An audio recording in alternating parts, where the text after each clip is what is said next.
ce sont des pistes de réflexion sur le roman postcolonial et son avenir éventuellement. Alors en ma qualité d'africaniste, je placerai cette réflexion sur la place du roman postcolonial dans le monde à partir du continent africain, lieu de culture chargé d'une histoire intense et particulière. Historiquement, depuis les années 60, les romanciers africains contribuent de manière significative à la littérature mondiale en donnant au roman une vitalité particulière, significative effectivement, au moment même où en Europe, les théoriciens du nouveau roman, avec à leur tête Roland Barthes, déclaraient la mort de l'auteur, la mort du roman, qu'ils commencèrent du reste à désincarner. C'est précisément à cette période-là que les romanciers aussi créatifs et puissants que Kateb-Yassine, Chinua Achebe ou Sembène Ousmane ont su créer des personnages d'une grande puissance et d'une crédibilité sans conteste, ce qui n'empêchait aucunement la présence de symboles et de métaphores dans ces romans-là. Donc c'était une réponse un peu au système colonial et à la forme littéraire et à cette mort annoncée du roman, mais on voit qu'aujourd'hui, en 2015, qu'il est toujours présent. Donc, dans un contexte historique particulier, celui de la colonisation, l'émergence du roman postcolonial a stimulé la littérature mondiale. Les nouvelles littératures furent dynamisées, effectivement, par le fait qu'elles donnèrent la parole à des peuples longtemps silencieux, bâillonnés, et qui ne demandaient qu'à s'exprimer, à être reconnus. Les romans africains montrèrent que l'Afrique pouvait donner à lire une vision du monde humaniste, non nombriliste, et dans des formes d'écriture novatrices. Les œuvres romanesques africaines devinrent des indicateurs d'affirmation de soi en direction d'une Europe coloniale et postcoloniale dont l'histoire lui revient comme un boomerang à travers ce genre réinventé qu'est le roman, de par l'utilisation de l'oralité, de par l'utilisation du réalisme magique et la fougue politique et poétique des romanciers des pays du Sud furent un enrichissement sans précédent au genre romanesque. Des romanciers et des romancières aussi talentueux, tels que, comme ceux d'Algérie, comme je l'ai dit, Kateb-Yassine, Mouloud Mamri, Yamina Meshakra, ou encore Rachid Boujedra, Assia Djeba, Meïsabé ou Kamel Daoud. Ainsi, le roman postcolonial, deuxième piste de réflexion, anglophone et francophone, s'est imposé dans le monde des lettres à travers le monde. Nombreux sont les romanciers issus de la deuxième génération et qui se sont imposés dans le monde éditorial, comme la nigéro-britannique Zadie Smith, Salman Rushdie, Hanif Qureshi, dernièrement la nigériane Chimamanda Ngozi Adichie, Alain Mabankou, Calix Beyala, Fatou Diom ou encore Véronique Tadjou. Tous et toutes contribuent au développement des littératures postcoloniales et des littératures transculturelles. Un corpus romanesque s'impose aujourd'hui par ses thématiques et par ses qualités littéraires dans les universités à travers le monde qui les incluent dans leur programme.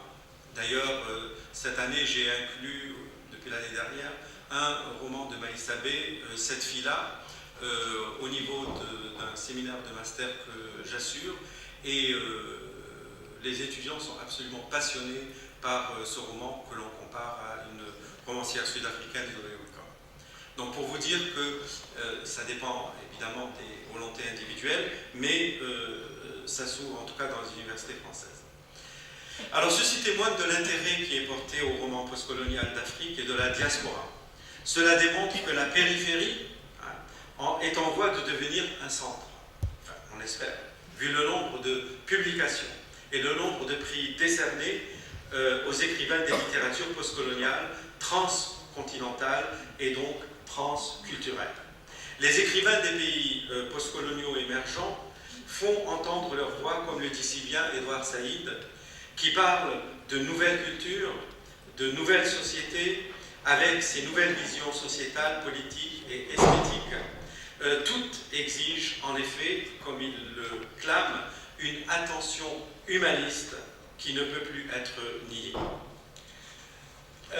Ainsi, en termes aussi bien de représentation que de vision, celui qui était l'autre s'affirme dans la transculturalité, et cela à travers le roman, à travers ce genre qu'est le roman et qui nous réunit aujourd'hui, en brisant des cadres coloniaux, néocoloniaux, des représentations du monde.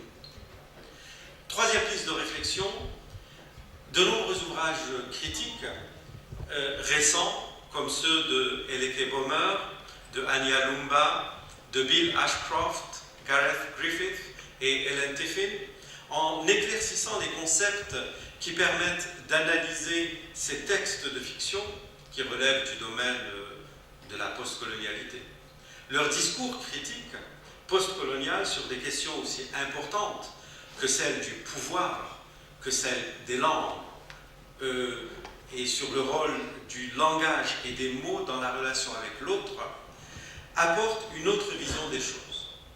Dans son ouvrage The Empire Writes Back, l'Empire répond, qui est en soi un titre programmatique, Bill Ashcroft pose la question sur les outils de la critique postcoloniale dans leur interaction avec la question des langues, avec beaucoup de pertinence. Je le cite en anglais, et puis j'essaie de résumer très rapidement.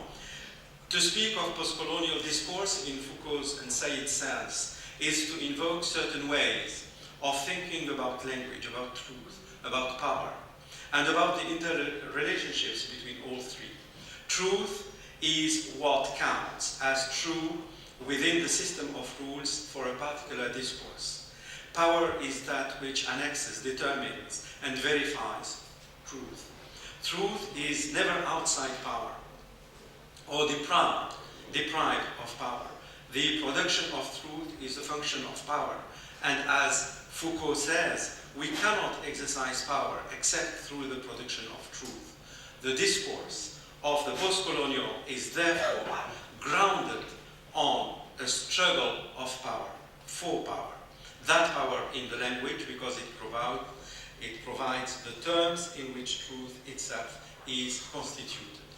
Donc, ce que nous dit Bill Ashcroft, théoricien, passeur de la postcolonialité, c'est que, et comme le dit Foucault, la vérité est importante, et la vérité avec les questions de pouvoir sont au centre justement de ces littératures-là, et ces littératures-là, bien sûr, il y a le théâtre, il y a la poésie, mais le roman est quand même central dans cette bataille justement des positionnements.